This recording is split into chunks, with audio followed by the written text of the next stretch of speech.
Today is December 7th, 2020. My name is Anshi. We're here interviewing Buddy Garahia for the Houston Asian American Archive. Thank you so much, Buddy, for contributing your time for the Of archive of course, living history. Um, thank you. Thank you. To start, can you tell us where and when were you born? I was born in Kerman, Iran. Kerman is a city southeast of Iran, and I was born in 1985. Great, thank you. And Of can you course. describe some of the memories about the neighborhood you grew up in? Um, sure. The first neighborhood that I was born and I lived for almost 9 years was a house next to an open space, and I love that open space next to our house because there were lots of street dogs on that place, and uh, they were like my best friends when I was growing up. So um, yeah, it was a how should I describe it? My memories. So I had lots of good friends in my neighborhood. So I used to bike around with my neighbors and friends. I'm used to go for some like a grocery shopping, or like in Iran, you there's a specific stores for like bread, like a bakery. That like everyone usually like kids are responsible for getting the bread. So I used to, and like usually there is a long line in front of the bread shop that you have to go and wait in the line until you can get your bread. So I used to go with my friend and we bike to this and usually race back to home. So that's like, yeah, these are my uh, early childhood memories in my neighborhood. Thank you. And you described some of the houses. Do you remember like what kind of building or infrastructure were around in the neighborhood? Um, so my neighborhood, it was kind of like a block of maybe 10 to 12 houses next to each other that they all built in the same kind of structure. Um, it was a long alley in front of them, and they were all connected. They were all open to the house, and there was a like a backyard. And then after the backyard, there was like a one or two small rooms, like a storage rooms, on the back of the yard. It was very small though, so my house was like 2 bedroom, I think. Um, Without those storages on the backyard. So if you want to count that, it's going to be 3 bedrooms. So Great. And sounds like you had a lot of childhood friends. Do you remember some of the games you play with them? um, yeah, I mean it depends on my age. So it changed over the time, but playing soccer on the street was a very it was a thing for my childhood. So since I was 5 6 years old, I guess I played lots of soccer at uh, at our alley basically. So we played. What did we play? Let me think. Yeah, most of our games happened outdoor. So I cannot remember we had like a regular indoor games with my friends, to be honest. So chasing out dogs also was a game for me and one of my friends. It wasn't a common thing. So, but we were like obsessed with dogs. Um, and what else? Yeah, we played some like badminton or something like this as kids as well in the street. Oh, we also love to build. Okay, so in front of my house and next to my neighbor's house that we were like very good friends, it was a like a building that they just start building that building, but they stopped for a long time. But there were still some materials there, and we used to go there and like make some structures. So like a house, but not really like a house, but very small things. So yeah. Thank you. Next, I was just wondering what kind of food did your parents or your family usually eat? So, uh, like 99% Persian food. So especially when I was younger, like other kind of like I remember like when I was 8 or 9 was the first time that I went out to eat pizza, and that was such an exciting moment. And then after that, like we had a tradition, like every month, one night we all went to. There was just like one um, restaurant that had pizza in my town, so I went there, and that was such a good time for us. But there were lots of restaurants, but they all also served Persian food. So my mom also made Persian food mostly. I mean, all the time, not mostly. Lovely, thank you. Can you also describe the household you grew up in? Like, what did your parents do back in Iran? Oh, my parents, yeah, sure. So my father was a carpenter when I was young, very young, and then until I think I was 7, 8 years old, and then he started like a second part-time job, and he was selling glasses. And then after that, he like the part-time job, he had like his carpenter shop, and he worked usually like during the morning until like afternoon, and then he came home and then changed, and then he went to the second job, and then he was selling some like soaps and what do uh, like creams and this kind of things. So I cannot remember what's the name of this job. There's a good name for it, but like beauty products mostly, but not like lipsticks or but like more like yeah, more soaps, I guess. So and then after I don't know, I was 14, 15 years old, I think. He closed his carpenter shop and then he became like a full-time businessman basically to sell this beauty stuff, and then he grew like his business. Great, And thank my mom she was a house mom. She was at home. you. And do you have any siblings? I do. I have older sister who's 3 years older than me, and I have a younger brother who's 7 years younger than me. Great, thank you. Do they live in the States as well or back in Iran? My sister lives in Georgia.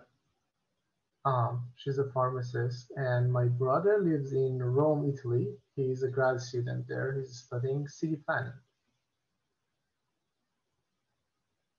That's great. Thank you so much. And yeah, moving on to your early education, what was your favorite subject at school back then? I don't know, nothing, I guess. I mean, I had to study and I was always a good student, but I don't think I had a favorite subject. So I found that like useless, most of the things that I studied at school. But at the same time, I was fascinated with music, but we didn't have any music education in Iran, like a public at school. So everything I learned was from home. So um, yeah, especially when I became like a middle schooler, I found also few friends that they were also into music. So music was a big after school part for me. I don't know. Sometimes I liked science. Sometimes I liked math. I like history actually when I was in my um, elementary school and like early middle school. But after that, I don't think I was very into it. Did you have a teacher that influenced you on your journey to music? Um, my father was my first teacher. Um, And I really didn't have any teacher until I was 18 years old.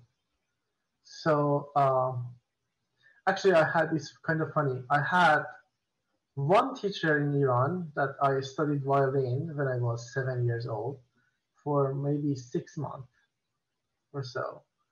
But he was a family friend also. And he was very young when he was teaching me. Maybe he was 18, 19 years old.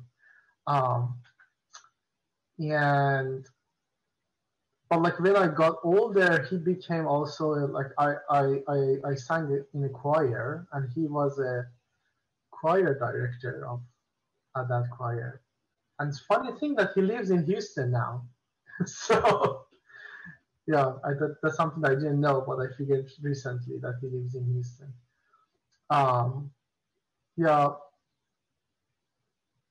I don't think I had a teacher in my early education that influenced me a lot, other than the like environment that I lived in. But when I was older, I had lots of teachers that like they changed my life about music and my perspective. Thank you. And I'm also curious, like back in your childhood, what kind of kid are you? Like, were you the very quiet and straight A kids, or were you kind of the kind of? Um, I was, I think, in the middle. So, and I changed, I guess. I remember when I was like in middle school, in elementary school, I always liked to sit on the last row of the class because I was, at that time, I was very into reading books. And I always remember that I had like my school books open, and like in between my books, I had my own books. So, um, but when I got older, like when I was in middle school and high school, I changed. I became a better student, I guess. So it I don't know. Somehow it became important for me to have a better grades, and I'm not sure why, but yeah, definitely my parents also they wanted me to be like this. In terms of childhood, like in my family or my friends, um, I think I was normal kid. I wasn't like too quiet, or I wasn't too social or like problem maker. Uh, I definitely did some problem making, but not that much. But I think I look at it as normal as a boy, I guess. So I injured myself lots of time during the playing and biking and this kind of things, but nothing too serious. Thank you. And next, I'm wondering what kind of extracurricular activities or student clubs were you part of back at school? There is nothing such like as this in Iran, at least in my hometown at that time. Maybe it's different now, I don't know. But not from school, but I grew up, like my family are practicing Baha'i faith, and I grew up in the Baha'i faith as well. And Baha'i faith is a under pressure minority in Iran. So because of that, as a child, uh, lots of things that are like my like Muslim friends or my non majority friends they could do. We thought we couldn't do. I'm not sure why. Or maybe we couldn't do, or it wasn't safe, or something. I don't know. But there was lots of uh, activities from like the Baha'i community for kids that mostly made by our parents. So I remember when I was very young, my mom had a class for me and my few of my friends to teach us just like random things about, I don't know. We had a geography class that we learned all the, I don't know, capital of different countries or flags, or my father used to teach like storytelling or creative something. So we've done this kind of uh, activities, and there were also some social fun events, usually during the weekend or during the summer. So, but at school, there was none. Yeah, and then when I got older, so I joined a choir, which was also part of the Baha'i community. Um, yeah, nothing that something exciting actually. Now I'm saying it, so I had a like very boring childhood. Not at all. It's yeah, each person has their own journey, right? Right, right. How did the time in Iran shape you as a person, or like its culture and history? Like, what do you like like reflect on your life in Iran? How did that kind of part of your life influence you as who you are now? Just looking back. Hmm. I mean, definitely culture and religion and family, they are all elements that shape me, um, who I am or who I was, to be honest. So I don't know. I'm yeah. I'm thinking I had like few midlife crises about my identity and who I am, especially after experiencing living in very different cultures and figuring out, and it gives you perspective that you can think about who you are and who you want to be and why you're thinking that way or why you're acting this way or why your parents they think that way. So that changed me a lot. um, but okay, so let me tell you about my faith, like being Baha'i. um, that shaped one of the things that my mom told me always, that was part of her teaching me about like the faith, was okay, so you need to always have a purpose for life. And based on the faith, she suggested that the best goal that you can have is serving other humans in life.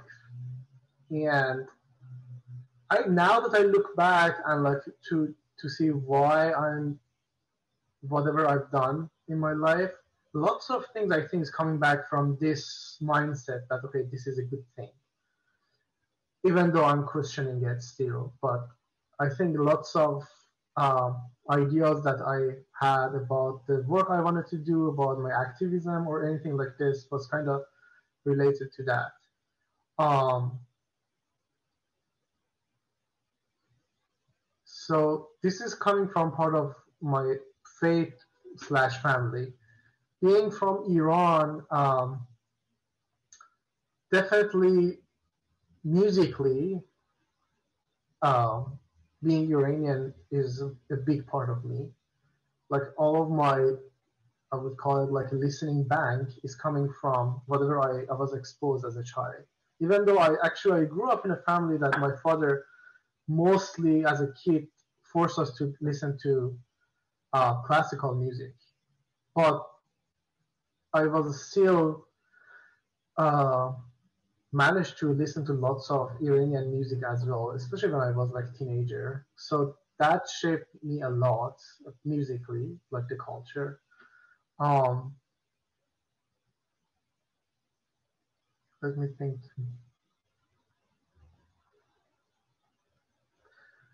All of the experiences that I had as a minority in Iran, I think that also shaped me who I am now, for sure. That's something that's non-negotiable. It's very obvious that lots of things that I'm passionate about.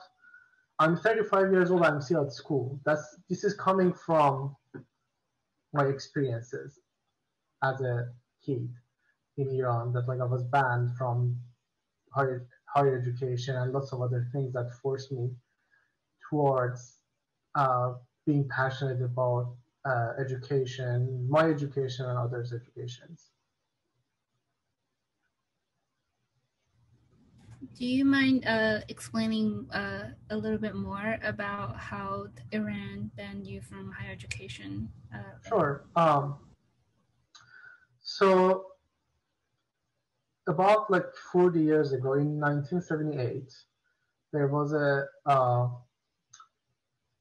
Islamic revolution happening in Iran, and before that, the government system of Iran was managed by a king. And but in '78, there was lots of street revolution and things happened, and then they changed the system to more democratic system actually, but it was very influenced by Muslim extremist leaderships. So 3 years after or 4 years after the revolution, Iranian government, I'm not sure still why, but they didn't like minorities, especially Baha'is. I'm thinking mostly because they thought like Baha'is are more thinking globally and like more time forward, I guess. So they're thinking about the future, like they have more modern ideas about living and about the government and about everything. And they excluded like lots of Baha'is in early 80s. So and that was part of it. And then they also banned all of the Baha'i students at that time that they were students, that they couldn't go to university. They basically expelled them.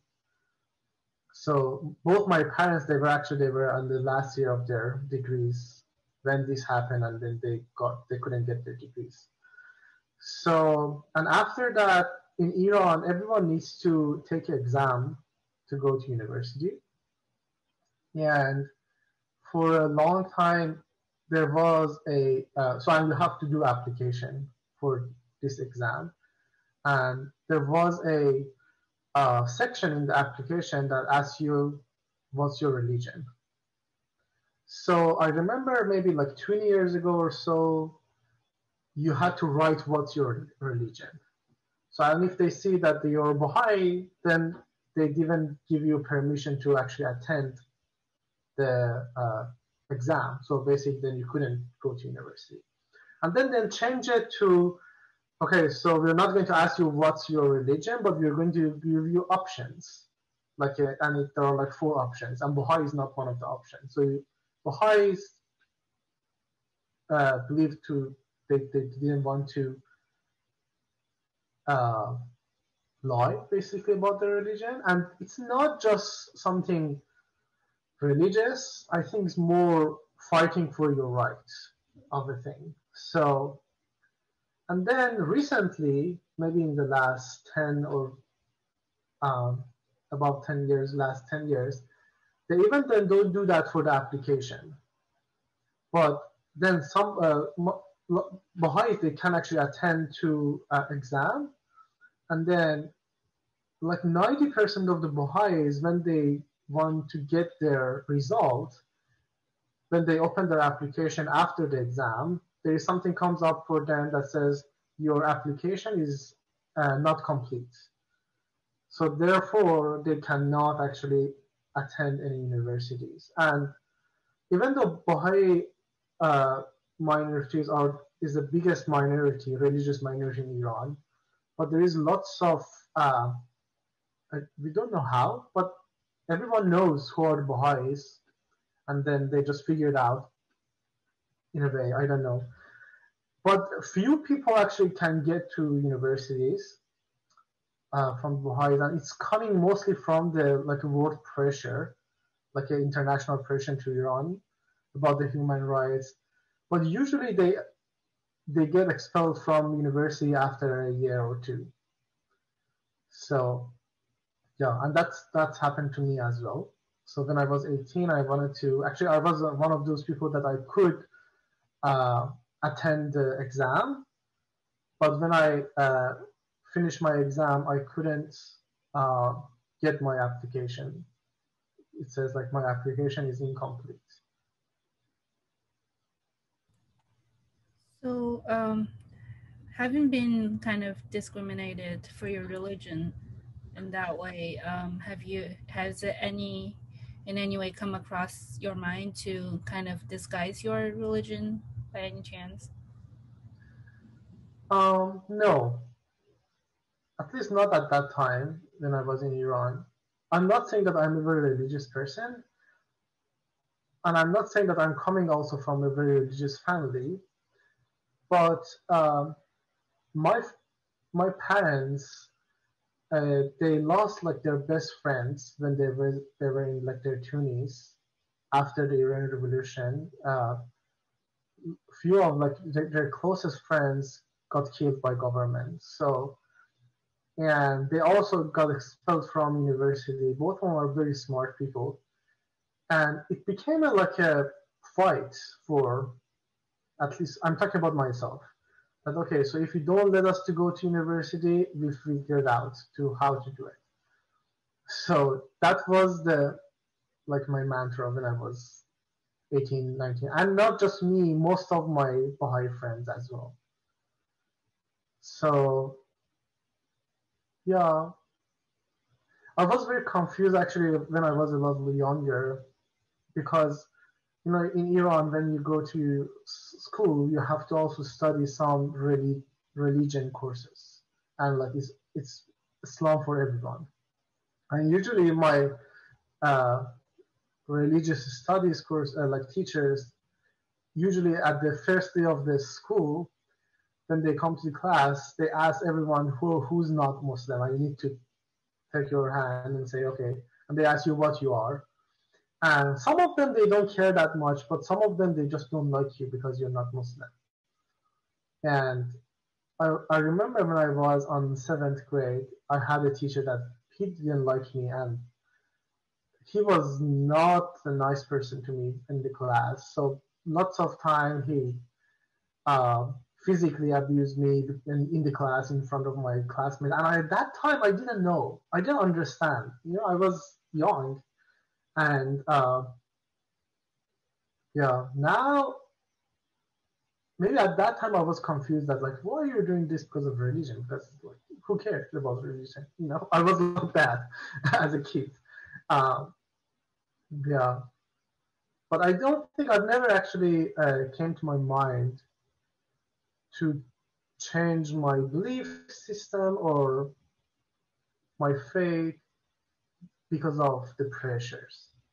Although I in the last 10 years or so, lots of time I questioned my belief and my uh, faith just for personal reasons, not because of the pressures. Because of I read a bunch of books. I understand the intersection of culture and religion and how I figured that that these two are very entangled with each other. So I wasn't sure am I actually following the culture or am I following the faith? And yeah,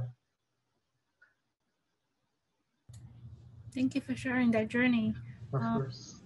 and next, I'm wondering, did your parents, were they born with the Christian faith from their parents? And Yes. how did it influence you? Um, both my parents they were born in a Baha'i family. So although in Baha'i faith there is a rule that you're not Baha'i until you're 15 years old. So after you're 15 years old, you need to do your own research about the religion, and after that you're qualified. If you want to be Baha'i, you're going to say, okay, I want to be Baha'i. So, but usually that happened to me that like, hey, if you're, I'm talking about myself, I'm not talking about everyone, but when I was younger, I didn't think about religion at all. It was part of the daily life. It wasn't a my priority to think about, okay, um, this is a way of living. I was thinking more about, okay, so these are the things that we believe, and and mostly lots of problems that we have are coming from this religion. So you didn't think about it that much, especially when you grew up in a family that they were not the first generation Baha'is. So both my fans are even not the second generation; they are like generations of Baha'is. Um,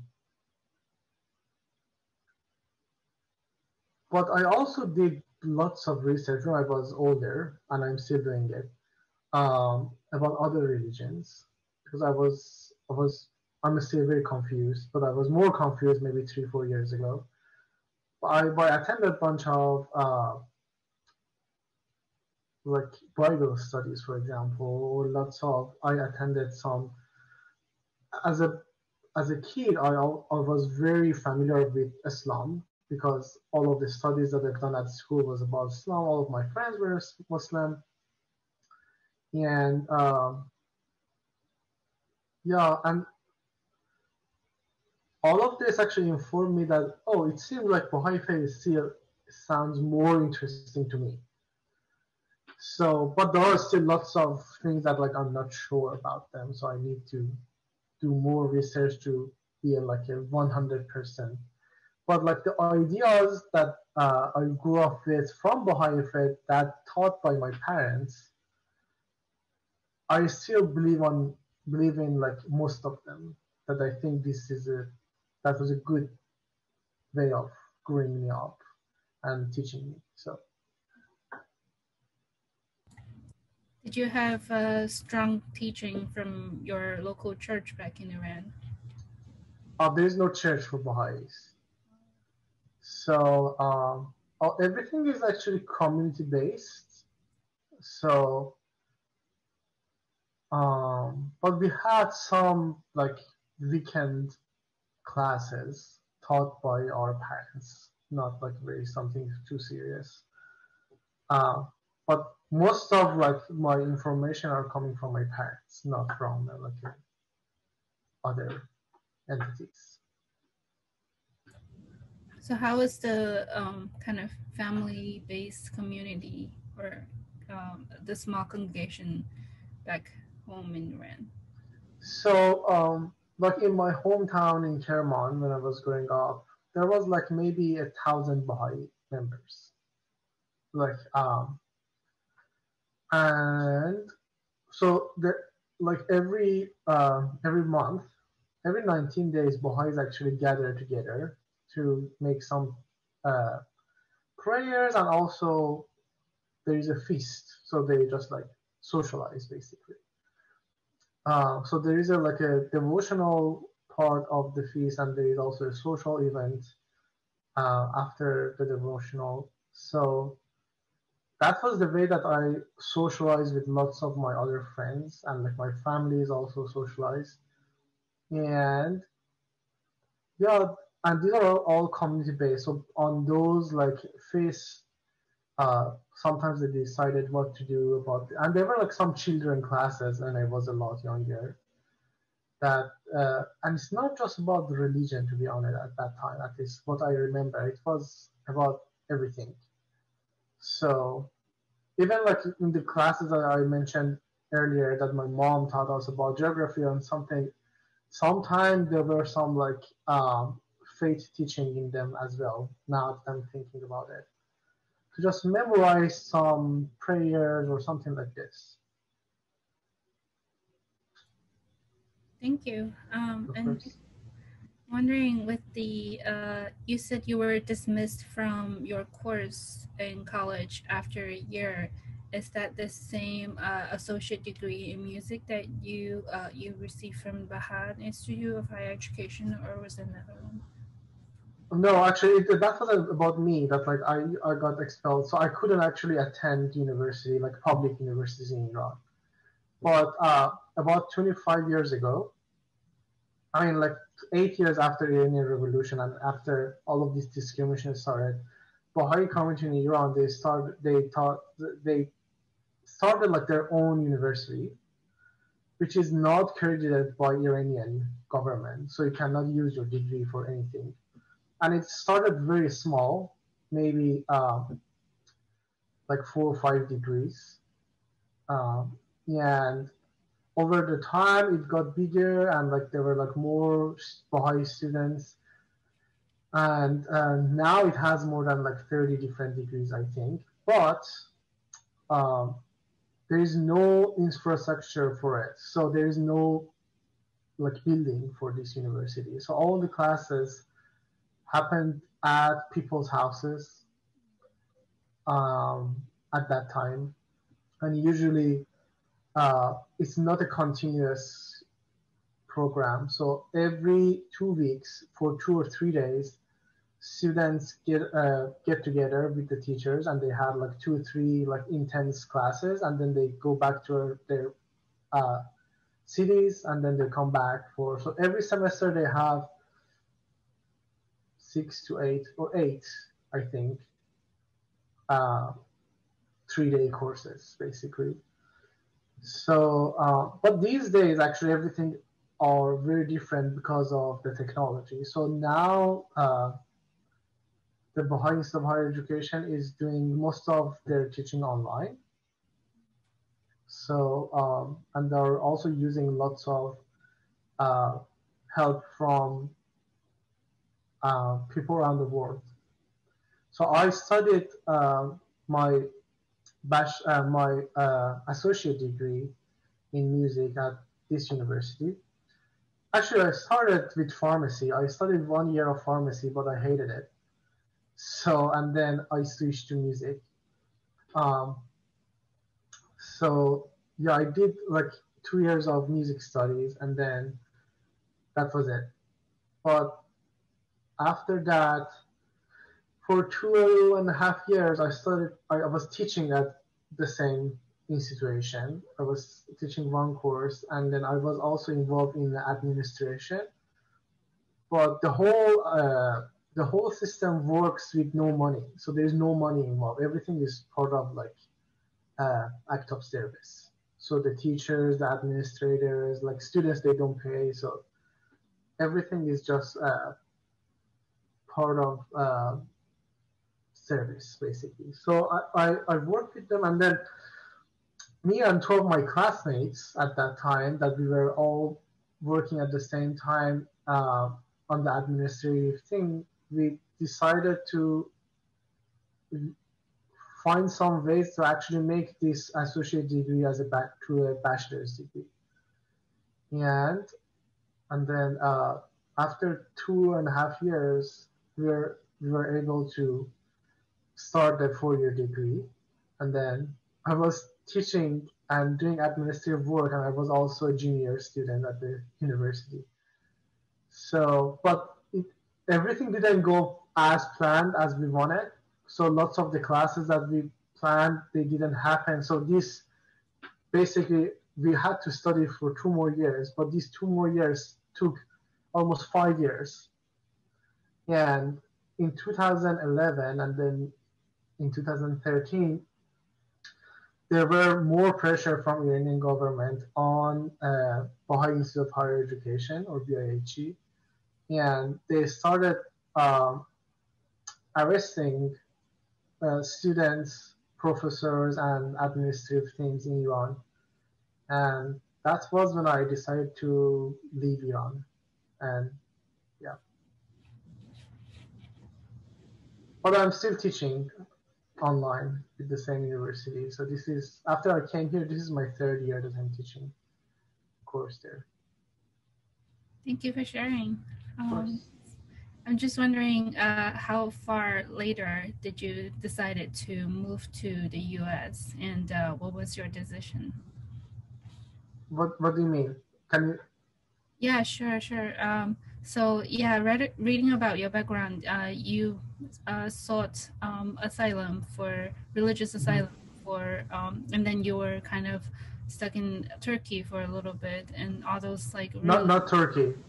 Oh, I see. No, I moved. So at that time, so it was right. So I moved to US. I came to US like on January 2014.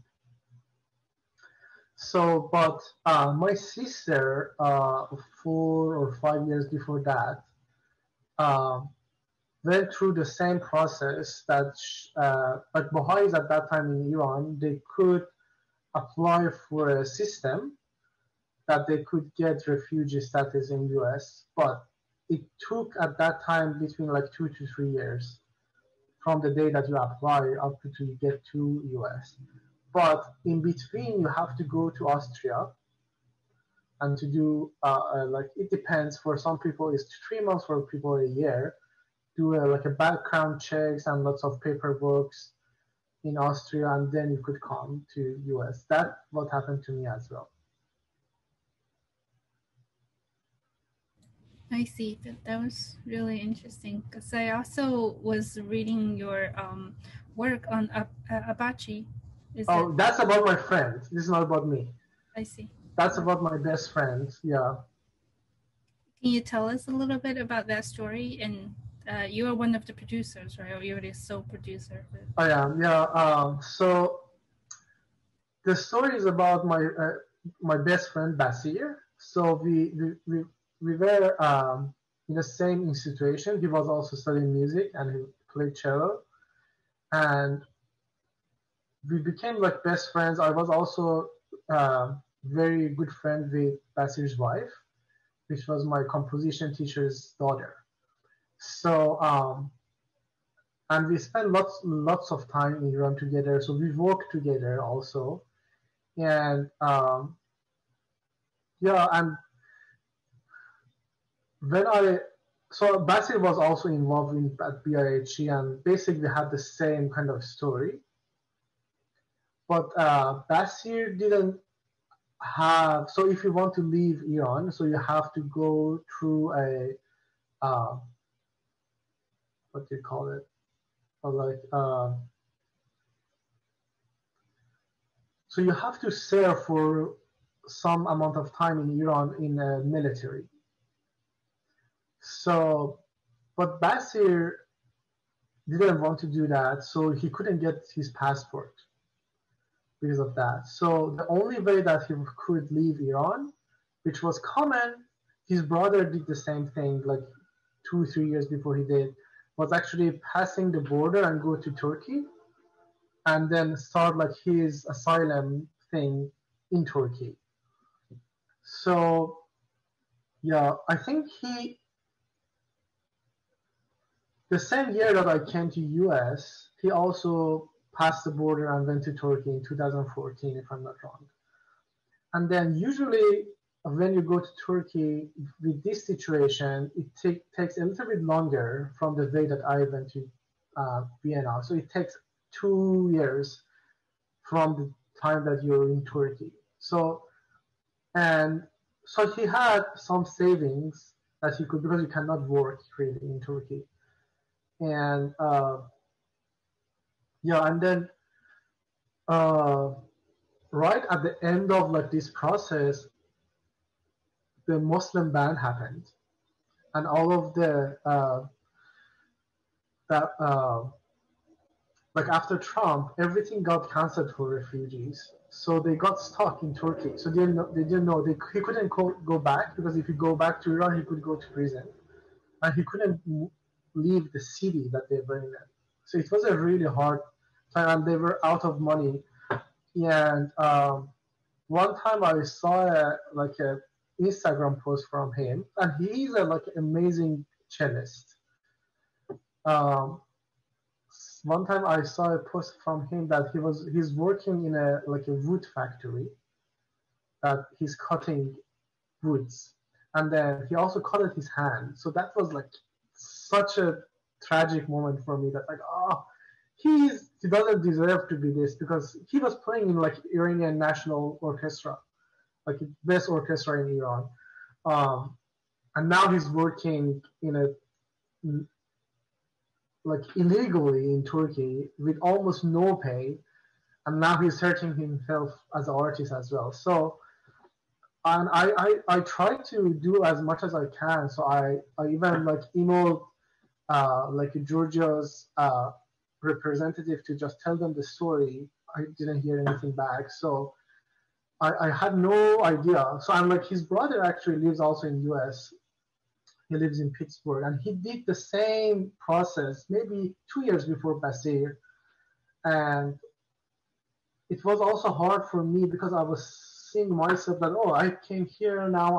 I'm going to university, and like I'm growing and growing and growing, and he's going downward. And it was very heartbreaking for me. So I decided to make a movie about his story. And but at that time I didn't have money to go to Turkey to make a film. So online I found a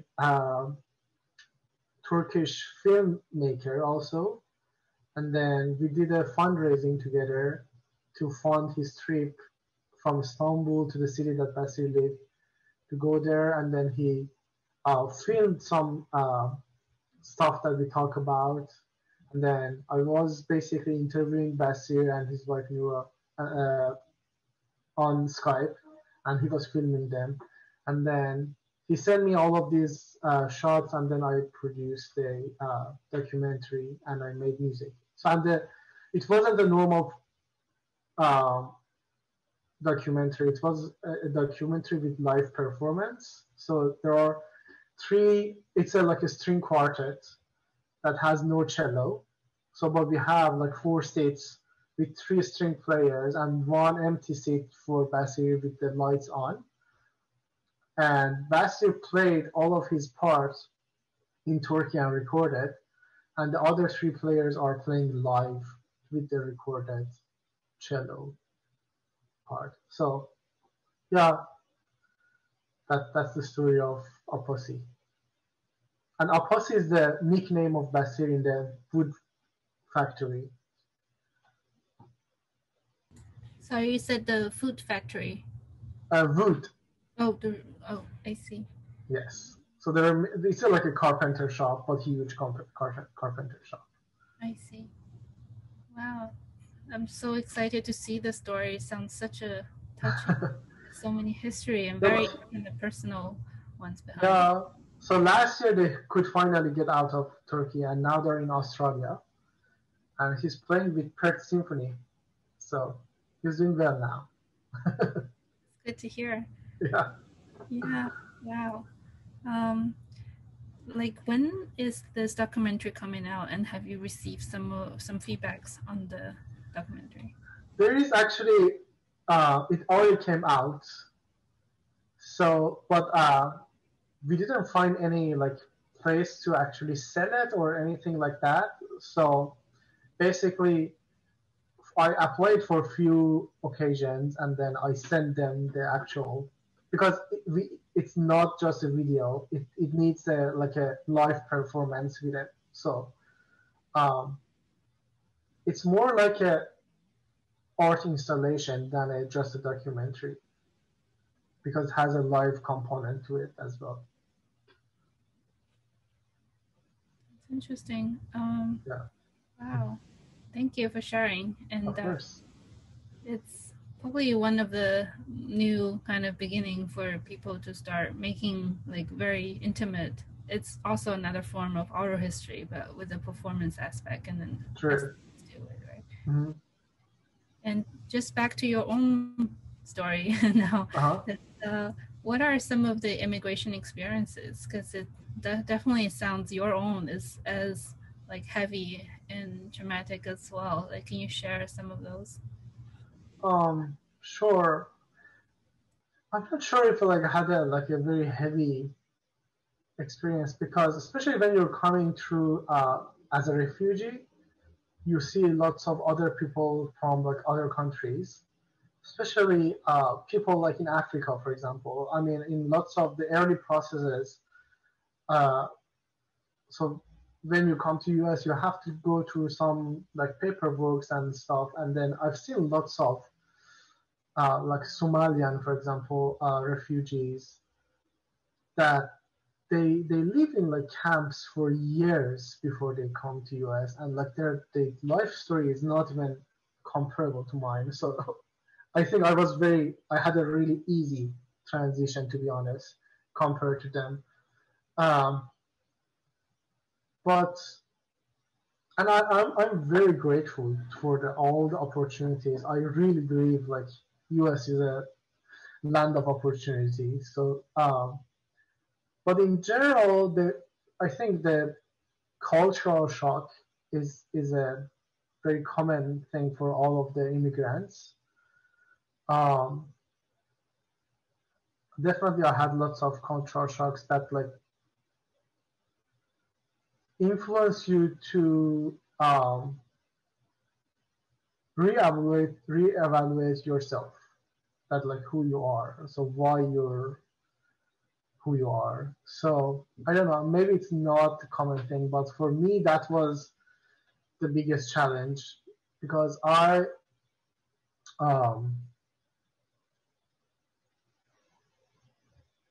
let me think about how I can put it in the right way. There were lots of things, even though when I came to US, I wasn't a kid, I was old enough, I guess. So I was 27, 28. Um, and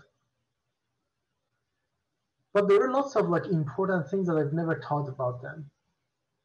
So maybe because I didn't have time, because I was always in like a survival mode. Okay, I need to just think about myself, how I can survive. So, but when I got here, I think I had the luxury of having time to think about more deeply, or maybe I was just in a different time of my life. So, but the identity crisis was the biggest challenge for me personally, and also for me musically. As a composer, it was very hard. It's still hard and very uncomfortable because lots of things that you believe in it changes, and then you get surprises by the changes in your voice or even in your thoughts. Lots of things that I'm thinking very naturally to them,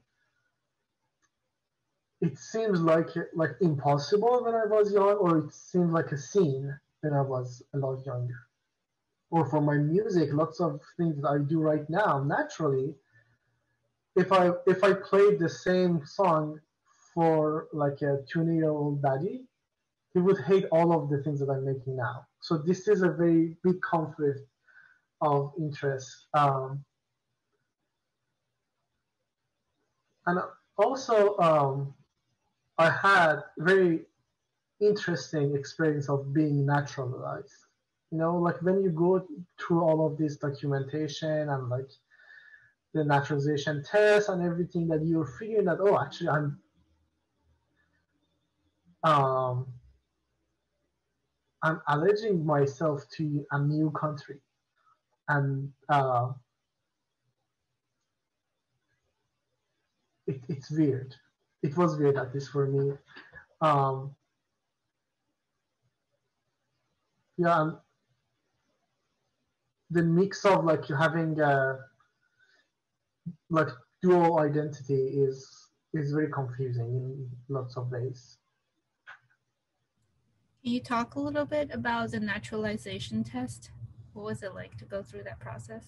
The naturalization test is actually a super easy test. So naturalization, they give you like a 30-40 page booklet that you need to read about like American uh, history and government and some ideas about the American beliefs.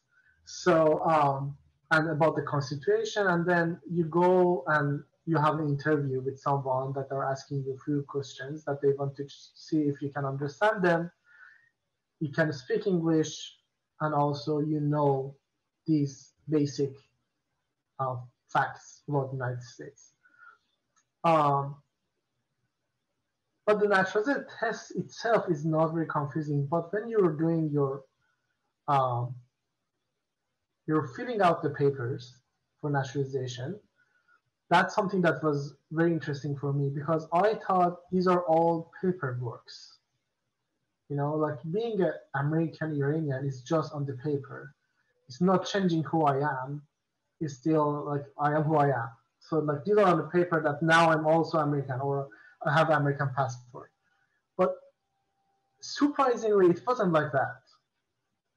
I felt that, oh, actually, I'm I'm I'm being different from who I was before, and this is like my American side is actually coming out of the shell. So I'm thinking differently. I'm living differently. I am eating differently. I am composing.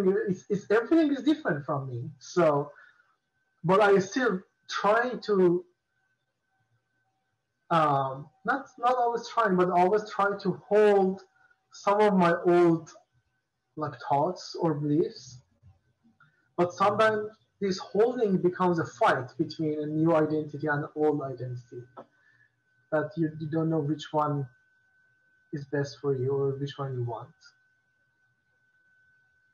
And you created a work on your naturalization, right? Yeah, this is an ongoing work because I don't think I'm done with understanding my new identity. So this is a good outlet for me to just think about, and like the whole idea of like identity also is an interesting subject for me. Yeah, anytime that I'm very confused, I put it on music, so that helps. Yeah, definitely. And I'm also curious, how did music become your outlet? Like, how did your kind of this intimate relation with music as a channel was built? Because yeah, we went through that in your childhood. It wasn't as dedicated in music, but your father kind of took you to this route, but it wasn't Right. like kind of a dedication. And how did it become so intimate and dedicated?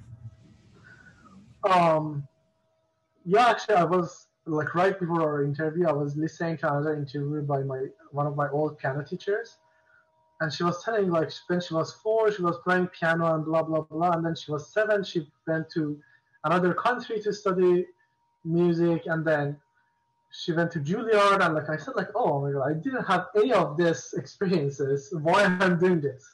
So okay, let me tell you a story why I became composer. So so I didn't have like a really good music education, but I grew up in a very good environment musically. So I played lots of music with my sister. She was a pianist and I was playing violin at that time. So we played lots of duets together, and like we were very encouraged by our father and also our friends of family to play. And then we also played lots of improvisation with our family. That was like any gathering we had. So we music was part of it. And then especially when I got a little bit older, and then I had my own parties, I was invited. So everyone asked me to like bring your guitar, and I always was a music person in the room. That I played something and everyone sang. So that was a fun part of it. But I have a grandfather from my father's side that he's a amazing painter. But I've never met him because he passed away like 2 years before I was born. But like our my parents' house and all of my father's side's families, like all of the houses are full of my grandfather's painting. And now, like in my apartment, I have 10 of my grandfather's paintings. So and he also has a really interesting story and very uh, amazing painter, but also he lived very poor. Nobody know him, but he's amazing. So when I was 15 years old, I always heard the story of my childhood that like my grandfather uh, was commissioned to paint a painting of a early ages of Baha'i faith hero, basically that he was killed because of his faith, and my grandfather got a commission to write to paint a painting of him while he was basically that the hero is being killed. And the way that he was killed was they put hole in his body, or the whole body, and they put candles in it, and that was the way that he was killed. And there's a story of him that he was a very strong and big man, and then he had had cameras all over him, and he's still dancing and singing. And that was always like a very interesting story for me before even I see this or I hear about my grandfather's story. So, and I always had this hero in my life that okay, he was a very strong man, and it was a very musical and moving story. So I could imagine it very well. So, and then my parents told me that my father that like yeah, grandfather had this commission, and it's a huge painting, and my grandfather had stroke 2 times while he was doing this painting. It was very emotional for him as well. So right after hearing this story, I felt a connection with my grandfather. I was like, oh, I love this story. He also loved this story. And when I was 15, we traveled to a town that the person who commissioned this painting to my grandfather lived there. Well, usually they don't allow anyone to look at this painting because it's a very heavy emotional painting. So, and we found some connections to this family to ask them if they let us to go and like watch and look at this painting, and they said no. And it was very heartbreaking. But like the last hours that we were in town, they asked us to come back. Now it's okay. You can look at it. And it was such a memorable moment for me as a 15-year-old kid. And all the times I was looking at that image, I was hearing my grandfather and the person, and like I was imagining this, that how everything has been. Yeah, and when I was like few months after that, several times I saw a dream that I'm conducting like an opera or something about the same story. And I saw the same dream like many times with the exact music and words. So I started writing the words and singing the melody, but I had no idea how to write the music. So then I figured, okay, if I want to know whether I'm hearing how to put it in on paper, I need to learn how to compose. And then I became a composer. So yeah. Wow, that was beautiful. And I would love to, yeah, if you have the like the images of your grandfather's works, we'd love to archive it in your box as well if you're willing to share. Sure, I can. I need to get the permission from family, but I think I can. At least the one that I have in my house, I can share this. These are mine. Thank you. Of course. And you talked about hearing music in your dreams. Is dreams one of the like the biggest inspiration for your music, or what other ways do you usually get inspired? It was when I was younger, to be honest. So still, when I'm composing something, I think about it a lot when I'm sleeping. So I hear it when I'm sleeping, and sometimes there are some developments during the sleep, um, or some ideas. But the inspiration is not coming from dreams. The inspiration recently, like in the last 5 6 years, mostly is coming from some stories. So it can be my story, it can be someone else's story.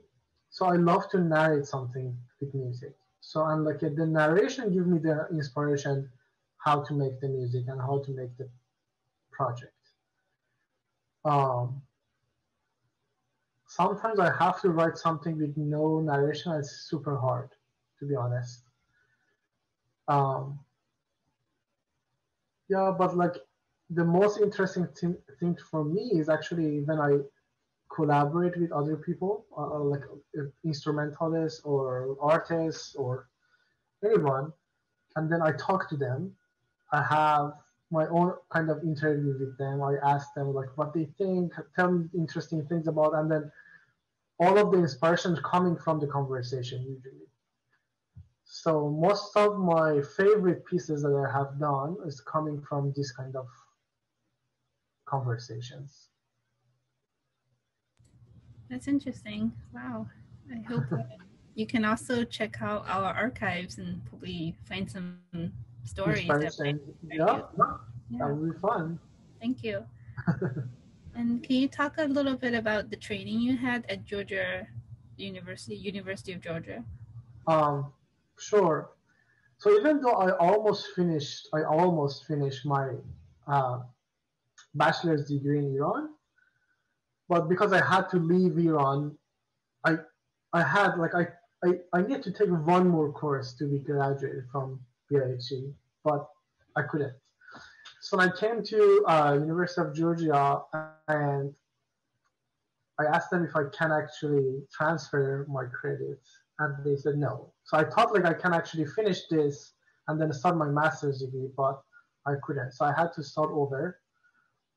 Uh, but when I got to School of Music, when I did like my first semester, then like most of my teacher figured, okay, so you're not like a beginner. So they pushed me ahead and they helped me to like reevaluate some of my courses. And so yeah, then I had like a shorter degree in from my undergrad degree, and then I also did my master's degree there.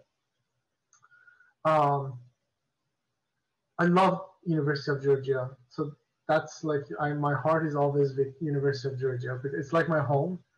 So I was very comfortable there. Lots of like I had like a full support from everyone. So yes, I mean like the first year that I was there, so I really didn't know what to do. But over the time, I became more. Also, okay, so the first year of my study, it was very hard for me because my English wasn't that good.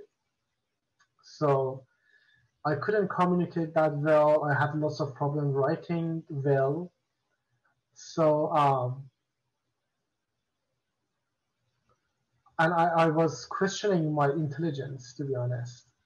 But like why like these kids are like a lot younger than me. They can write very well. Or they can um, like do presentations better than me. So why I cannot? And it was very hard. And then I figured, okay, on my second year, I figured that okay, and but my music is better than lots of them.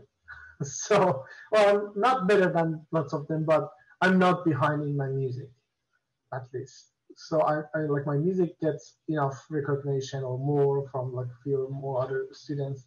So like my confidence came back, and then I could actually communicate better, and like I had better English skills, and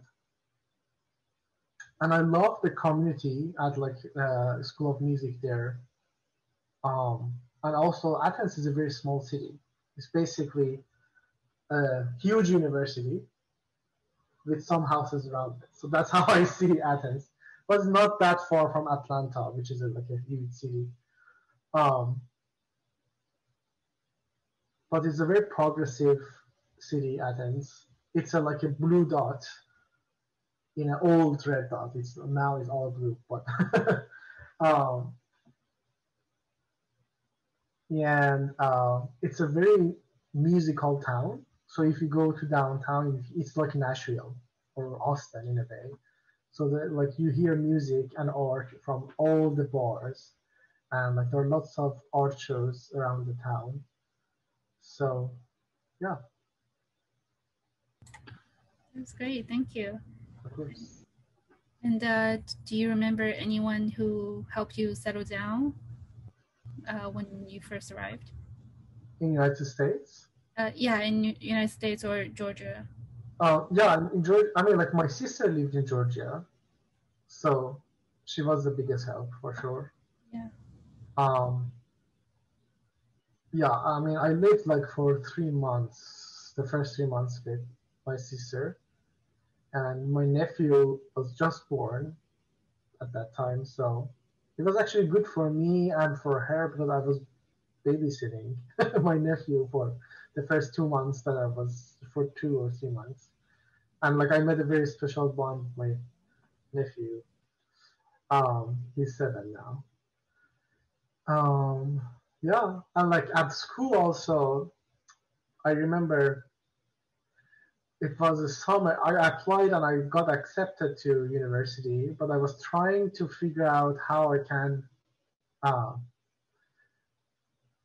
transfer some of my degrees. And for the first time, I sent some emails to the uh, music theory like chair of the school.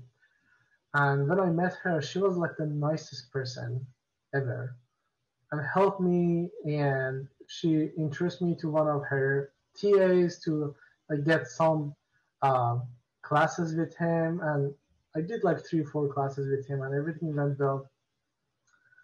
But later on, she became my boss, so I was teaching. I was her TA after 3 years. So now, and she helped me a lot, in lots of different things, like musically, and also with being a teacher, and like all the courses that I teach at BIHE right now. All of my materials are coming from my teacher. So she gave me all of her uh, like syllabus and all the class materials that like I'll be able to teach. So yeah, I had like 3 4 people that they influenced me a lot, and I think at the University of Georgia. So she was one of them. There was another professor that I've never had a class with her, but she was a conducting professor, and she's a real activist. Like all of her performances is about something about social like problems or about like environment or something like that. So, and she did a speech on the end of the first year of our study for the commencement speech, and that changed my life basically. So the way that she looked at music and how what does it mean to be a musician in 21st century and what the society needs from us. So it changed my life. And then I did a few collaborations with her as well, and that was very informing for me. That's great. I'm glad you like the life in US so far. And can you talk about moving to Houston? Sure. I mean, after I finished my master's degree, um, all of my teachers they told me that okay, you need to leave Georgia, so it's not good for you to stay here. Um, so I applied for a few schools, and and I got to few schools, and Rice was definitely my favorite one for lots of different reasons. And yeah, and that's why I came here. So Rice definitely was the only factor because I don't have any family or friends. I didn't have any friends in Houston. Um, yeah, but when I came for my interview last February, the campus was gorgeous. And before that, I was interviewing at the University of Pittsburgh, and it was so cold and snowy. And then I came here, and it was like blue sky and sunny and green campus. So that changed my perspective. But I'm joking. Like all the teachers at School of Music are great, and like one of the research that I wanted to do, basically Rice is the only place that I could do this research. So That's great. And can you share with us some of the kind of mentoring experiences from your professors? at Rice, Yeah. so I just had one semester here, so I cannot tell you a lot because I just had one semester and it was online. So it's a very different situation. But so one of the interesting classes I had was a class called uh, Asian Studies and Culture. So, and like my professor actually suggested me to take these classes based on the interview that we had when I was interviewing here. Because I told her about all of my passion for social changes and like all of the things I have done and things I want to do. So, and this class was actually very interesting to me because basically every week we had some guests from different part of the country or different part of the world, which were somehow involved in some sort of social changes with their art. So, and I got lots of inspiration from different artists, not just musicians, because it was like more other form of art. So, theater or writers or poets or filmmakers. So all of those, it was such a interesting class for me. It opened my mind a lot about like the possibilities. And like I did also for my composition class, I did a collaboration with like a wind chamber class at Shepherd School of Music. And because of the COVID, lots of the students they couldn't come to campus this year, so they had to have this chamber class online. For the chamber class, normal chamber class is a class that everyone plays at the same time. It was almost impossible to do it online because of the latency and lots of other things. So I, I I made a music for them that they can play over the Zoom basically. So that was actually super interesting experience for me, and I got really good support from everywhere. So that was part of New Music, New Art from Moody Center, and I got full support from Moody's everyone on Moody to help me to figure out the technology and like how to manage things, and especially from my teacher, my composition teacher, Dr. Brandt, and yeah, so far these two, they were actually no, there is another one. I had a, this is something probably, I don't know, for few advice they know, but whenever I tell this from my friends from other part of the other universities, this is very surprising for them. So there is a class for musicians here on the first semester. It's a career skill class that they teach you how you should be ready when you're done.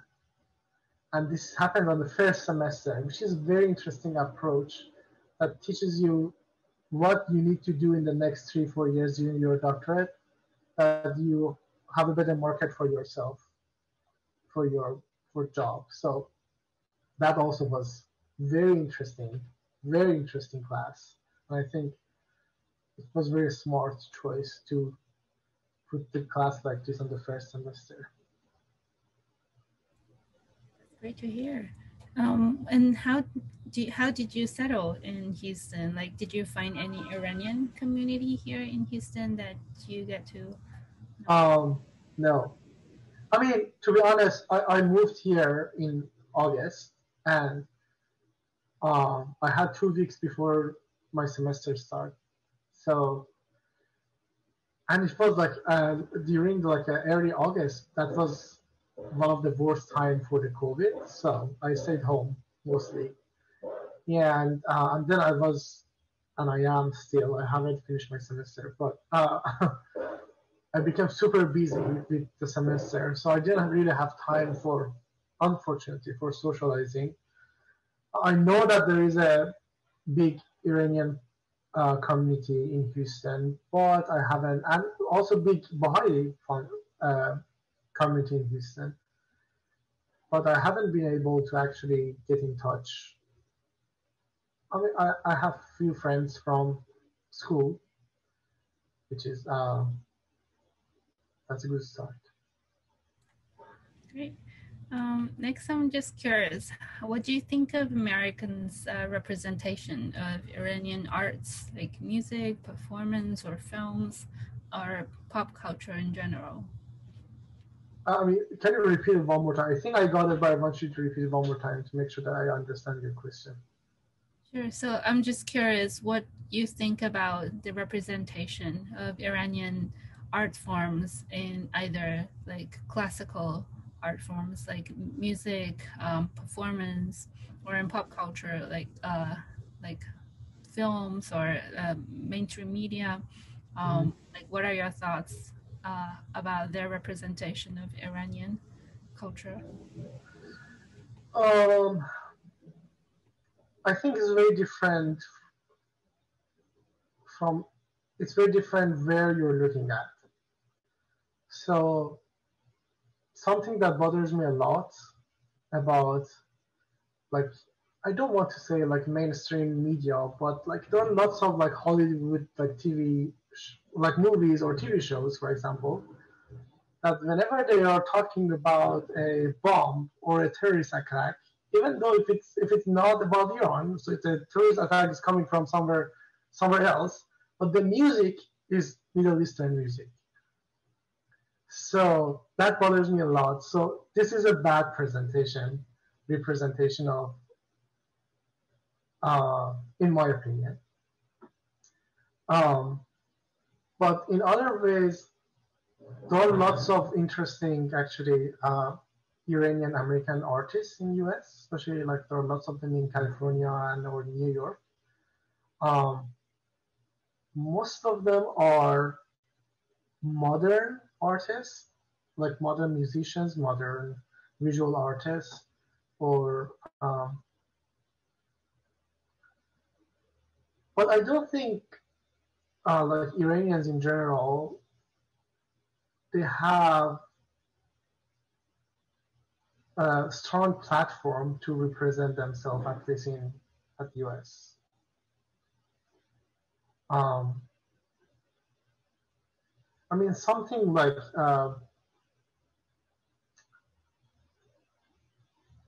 like for example, like the Asian cultural. What's the name of this place? Like in Houston, is this huge building for Asian Asia cultural Society? society? Yes. So this kind of platforms gives opportunity for some different cultures to come and present themselves. Um, so I don't think, at least, or there is nothing like that that I know well. Though I know there are some universities, for example, like especially like in California, because the number of Iranians are more in California, that they have like Persian studies, and related to Persian studies, they also have some platforms for representation of artists, like in general, in like American Iranian or Iranian artists. But I don't think it's a very strong um, platform. So I'm not sure, to be honest, if it's an actual representation of them or not, or if they are representing themselves, are they representing themselves as an Iranian or not? Because I'm one of those people that kind of don't want to uh, put title on myself that look, I'm Iranian American. So I wanted to just be me.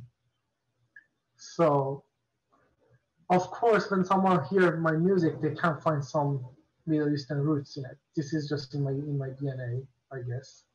I cannot change it. But but definitely there are some, like I know like a translator, for example, an amazing poet also, um, that she does lots of uh, old literature translation, and I think like I love her books and like I love her translation, but there is not enough presentation of her because I'm not a friend of her, but like I follow her closely. Um, so yeah. Next, we're just interested to hear about your thoughts about some of the kind of current events and issues. What do you think is your relationship with the Black Lives Matter movement? Um, I mean, I support it. Um, to be honest, the whole idea of race is still something new to me.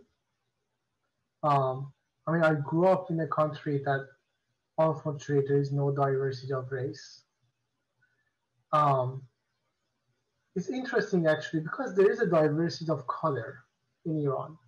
So actually, you have from dark, dark, dark to white, white, white. But I don't think anybody look at this as different race in Iran.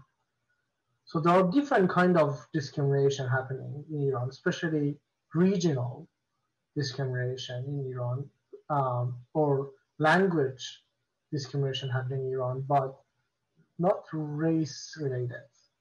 So I still, when I got here, I had to educate myself.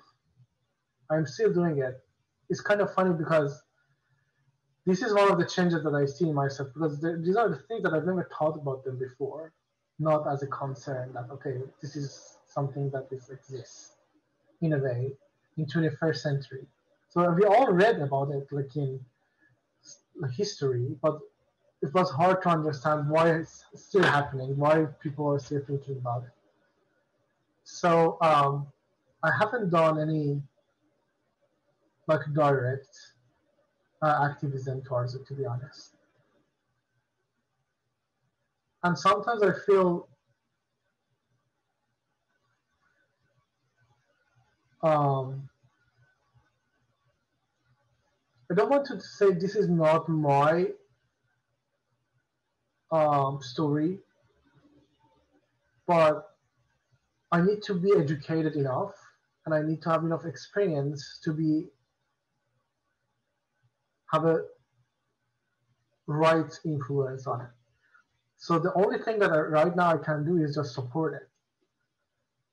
But um, yeah, and like by supporting it, like doesn't mean I haven't attended any like gatherings or anything just because of COVID, to be honest. So um, yeah, like my supporting is coming just like from my heart. That okay, so I know this is something that should be done.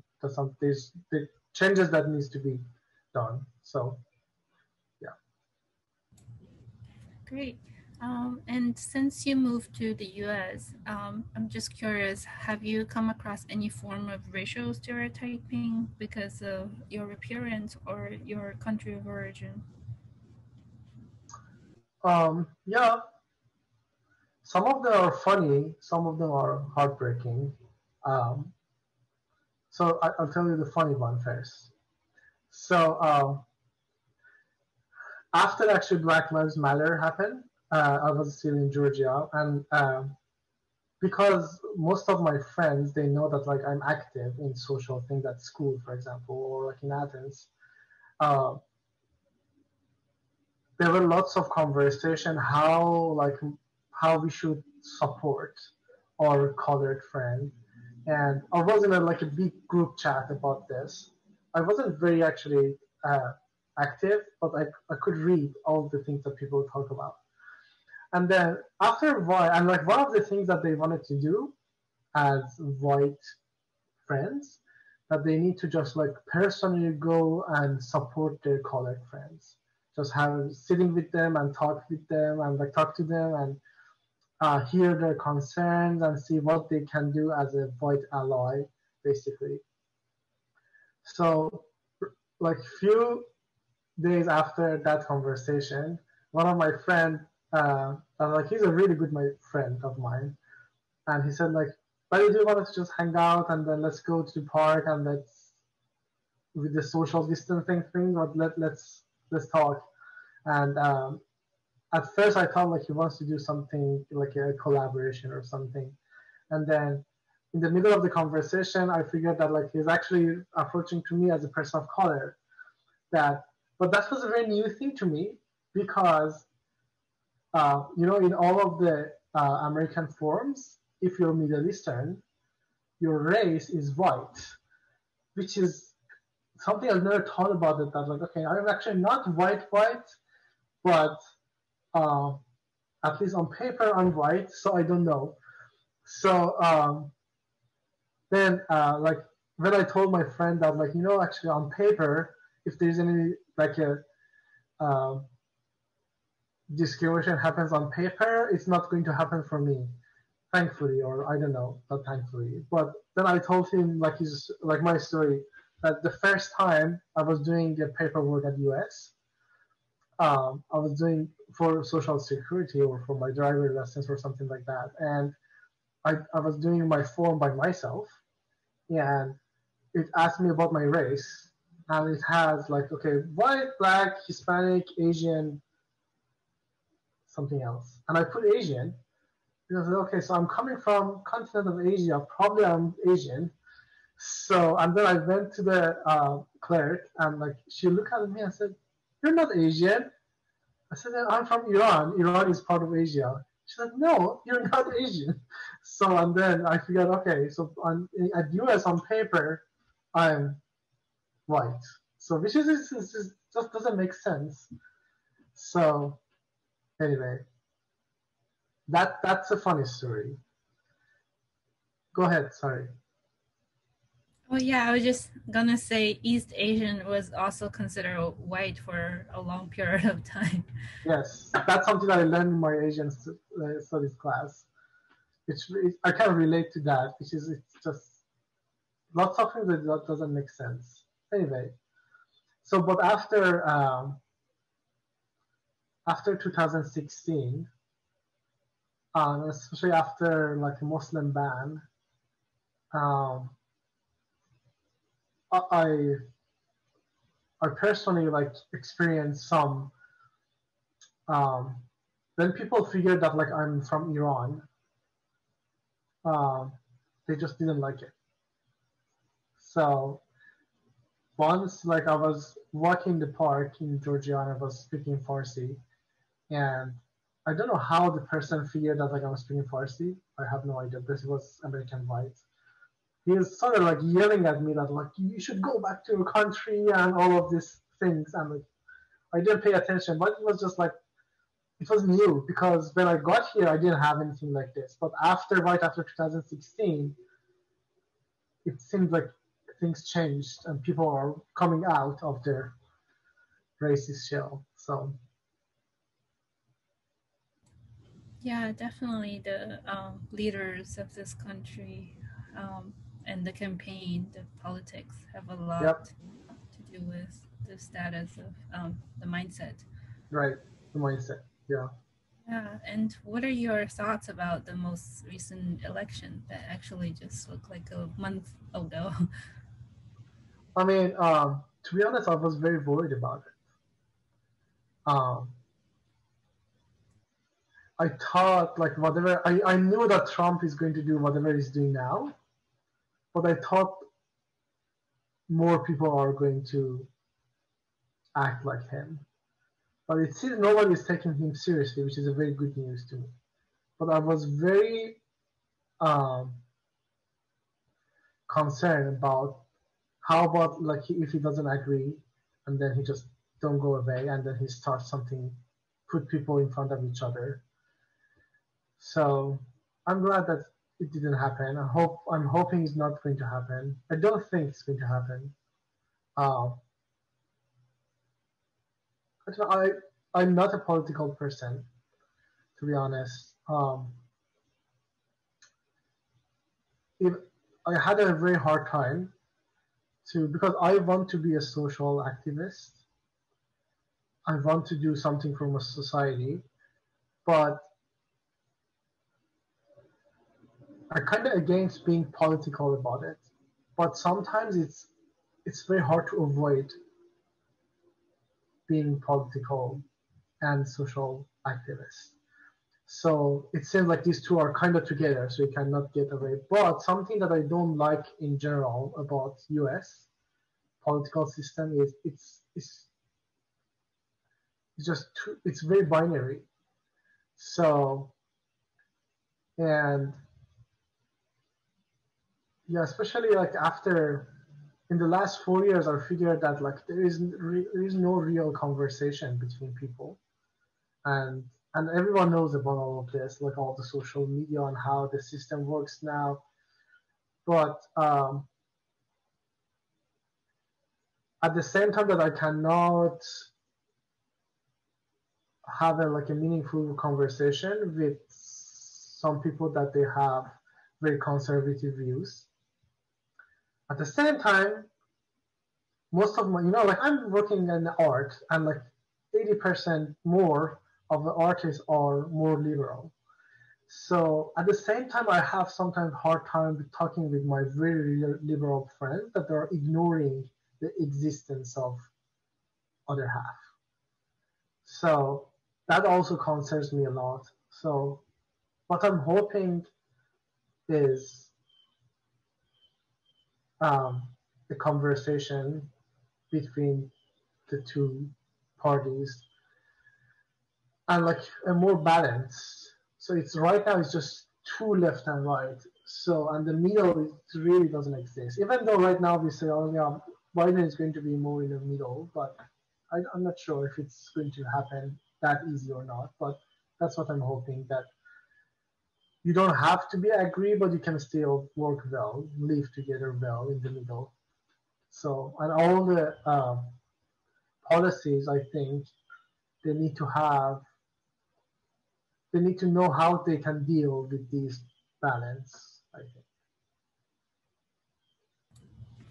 Yeah, and I'm also curious, how do you think Asian Americans could help with the democratic process in this country? And what's unique about the Asian American qualities, or our heritage can bring in more like diversity of thoughts and ideas in this country? I would say definitely any kind of different background coming to US is going to bring more diversity. And the diversity means different way of looking at things also. So this diversity can help. That maybe if there is just one way of looking at things, you cannot find a solution for something. But based on your culture or the way that you've done or your country done something or your history has done has dealt with something, it gives you a specific perspective that you can suggest different ways of thinking about things. Um, but at the same time, as much as this diversity is important, I'm not sure how I feel about titling people as Iranian Americans, Asian Americans, African Americans, or just people. No. Sometimes I feel like if you don't look at things that way and you look at everyone with no border or with no color or no background and just looking at people, it's very idealistic. I know it's not going to happen, but I want to think that way. I want to look at things at we are dealing with humans, so they all have different background. Doesn't mean if you're living in America you have all same background. It's very different. Or if you're living in China, you're not going to have same background. It's very different which part of country, which part of your family and your ancestry is coming from. So it's very different. So, but if you look at everyone as people, I'm more comfortable with looking at this. But I'm very grateful to live in a country that I can experience different backgrounds. Because in Iran, I didn't have this chance. I lived in Austria almost for a year. I think the racism problem is a lot bigger there because there is no such other race. And I personally experienced more racist problems in Austria in a year than 7 years in the United States, which is surprising for lots of my American friends that they think Europe is a heaven, but it's not. Do you mind sharing some of your experiences back In then? Austria. Yeah. So yeah, something that it was very horrifying for me. I remember in Austria, one night I was in a subway with few of my Iranian friends, and especially like older generations of white Austrian people, there are lots of them that they don't like, people that they don't speak German or they look different. So a half drunk old Austrian man came and then he pushed few of my friends inside uh, the subway, like the play in the rail actually. So that was the like a horrifying thing for me. I had some other people that they came to yell at us like in German, but I really didn't know what they were saying and I didn't care. But that was like a physical attack. It seemed very harsh. So that was the worst experience in Austria. I'm so sorry to hear that. And did the police come into the scene before they? No, to be honest, the thing is happening. It's not like that for me anymore. But when you're new to a new culture or you don't also feel that you belong there, especially if you're coming as a refugee, especially if you're coming as a um, in a transition. That's not the final destination. Everyone is scared of everything, so they're not looking for making any problems. So actually had the discussion with my friends after that, like should we call police, should we do anything about it? We decided to do nothing about it, so we just left, which is very heartbreaking right now that I'm looking at it, but at that time it seemed like the best choice. Wow. And I guess given you're also kind of treated unfairly due to your religion, and both treated unfairly due to your race in a new country. Like, how do you see like just the general general prejudice or discrimination about one person's characteristics? Like kind of like yeah, like do the consequences of equality and social justice. um are saying like what are these experiences me to being discriminated for my how it changed me. I'm not sure if I followed your question. Yeah, sorry, it That's was. great. Yeah, I'm just curious. What do you think about these two types of, or just like prejudice in any form? Like, was there one form worse than the other, and Mm-hmm. how did it impact your thoughts about these different ways of prejudice? um it's very funny actually when I look at this. You know, like my parents right now, they have green cards, so they come here visit us often. Um, lots of them, lots of time, they also experienced all of this even more discrimination. But it's funny because they're not educated about these matters. They also make some prejudice about other races or about so not to do it like intentionally. They just don't think about it as something that's wrong, you know. So it's kind of heartbreaking for me sometimes that I see my mom talking about something that she doesn't have to talk about it this way, you know, or sometimes that how they uncomfortable with my like gay friends or lesbian friends. You know, this is something like for my generation, it's not a thing that to think about it, but definitely for my parents, even though they experience different kind of prejudice, now they're like in their thoughts, so they don't do anything on it. But I'm thinking, how about if they had power? Could do these kind of being uneducated about some matters or not being sensitive about some matters could result on any other kind of prejudice towards some group of people or not. Lots of time I think these prejudices are just coming from bad education.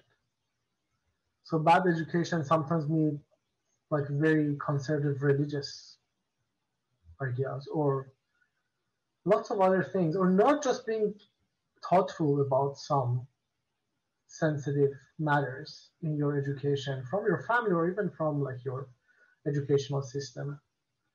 Um, when I was making my documentary about my friend, it's very funny because um, in Iran, he's a threat for the country because he's Baha'i. And when the Muslim ban happened, he's a threat to US because he's Muslim, but he's not Muslim. But he's just because from Iran, it's assumed that he is Muslim. And I'm not saying Muslims are a threat, definitely not. But like all of these kind of things are also coming from policies sometimes. But like not a clear policy can make some prejudice. Like the way that we're talking, okay, why am I white? And like a Hispanic person is not white because almost any time that I go to a Mexican restaurant, they start speaking Spanish with me because they think I'm Hispanic. So I look more like Hispanics than white Americans, but like on paper, they're Hispanic and I'm white.